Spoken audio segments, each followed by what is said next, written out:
ಎರಡು ಗ್ಯಾರಂಟಿ ಯೋಜನೆಗಳ ಪರಿಷ್ಕರಣೆಗೆ ನಿರ್ಧಾರವನ್ನು ಕೈಗೊಳ್ಳಲಾಗಿದೆ. ಇವತ್ತು ನಡೆದ ಎಸ್ಐಆರ್ ಸಭೆಯಲ್ಲಿ ಮಹತ್ವದ ನಿರ್ಧಾರವನ್ನು ಕೈಗೊಳ್ಳಲಾಗಿರುವಂಥದ್ದು ಗೃಹ ಲಕ್ಷ್ಮಿ ಗೃಹ ಜ್ಯೋತಿ ಫಲಾನುಭವಿಗಳ ಪರಿಷ್ಕರಣೆ.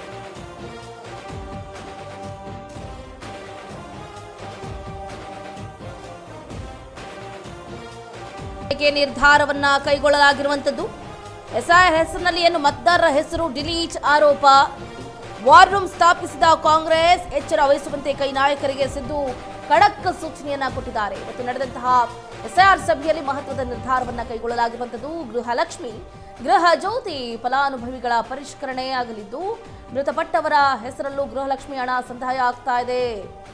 ತೆರಿಗೆ ಕಟ್ತಾ ಇರುವವರು ಹಣದ ಲಾಭವನ್ನು ಪಡಿತಾ ಇದ್ದಾರೆ. ಒಂದೇ ಮನೆಯಲ್ಲಿ ಇಬ್ಬಿಬ್ಬರಿಗೆ ಗೃಹಲಕ್ಷ್ಮಿ ಹಣ ಜಮೆ ಆಗ್ತಾ ಇದೆ. ಇದರ ಸಮಗ್ರ ಪರಿಶೀಲನೆಗೆ ಸಿಎಂ ಡಿಸಿಎಂ ಚಿಂತನೆಯನ್ನ ಮಾಡ್ತಿದ್ದಾರೆ.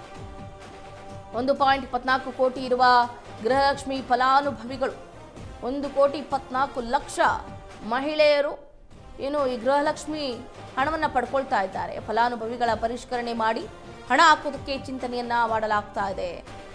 ಬರೋಬ್ಬರಿ ತಿಂಗಳಿಗೆ 60,000 ಕೋಟಿಯಷ್ಟು ವ್ಯಯ ಆಗ್ತಾ ಇದೆ. ಈ ಪಂಚ ಗ್ಯಾರಂಟಿಗಳಿಗೆ ಅನ್ನಭಾಗ್ಯ, ಗೃಹ ಜ್ಯೋತಿ, ಗೃಹಲಕ್ಷ್ಮಿ ಯುವ ನಿಧಿ ಸೇರಿದಂತೆ ಶಕ್ತಿ ಯೋಜನೆಗೆ ಬರೋಬ್ಬರಿ ತಿಂಗಳಿಗೆ 60,000 ಕೋಟಿಯಷ್ಟು ವ್ಯಯ ಆಗ್ತಾ ಇರೋದ್ರಿಂದ ಇದು ಒಂದು ಕಡೆ ಸರ್ಕಾರಕ್ಕೂ ಪಾಪ ಒಂದು ಕಡೆ ಹೊರೆ ಆಗ್ತಾ ಇದೆ. ಒಂದೇ ಮನೆಯಲ್ಲಿ ಗೃಹಲಕ್ಷ್ಮಿ ಹಣ ಅಂದರೆ ಅತ್ತೆ ಸೊಸೆ ಇಬ್ರಿಗೂ ಕೂಡ ಹಣ ಜಮೆ ಆಗ್ತಾ ಇದೆ. ಇದನ್ನ ಹೇಗಾದರೂ ಮಾಡಿ ಕಂಡು ಹಿಡಿಬೇಕು ಅಥವಾ ಯಾರು ಇದಕ್ಕೆ ಅರ್ಹರಿದ್ದಾರೋ ಅವರಿಗೆ ಮಾತ್ರ ಇದು ಹೋದರೆ ಉತ್ತಮ ಅನ್ನುವಂತಹ ಅಭಿಲಾಷೆಯೊಂದಿಗೆ ಡಿಸಿಎಂ ಡಿಕೆ ಶಿವಕುಮಾರ್ ಅವರು ಹಾಗೆ ಸಿಎಂ ಸಿದ್ದರಾಮಯ್ಯನವರು ಇವತ್ತು ನಡೆದಂತಹ ಎಸ್ಐಆರ್ ಸಭೆಯಲ್ಲಿ ನಿರ್ಧಾರವನ್ನು ಕೈಗೊಂಡಿದ್ದಾರೆ.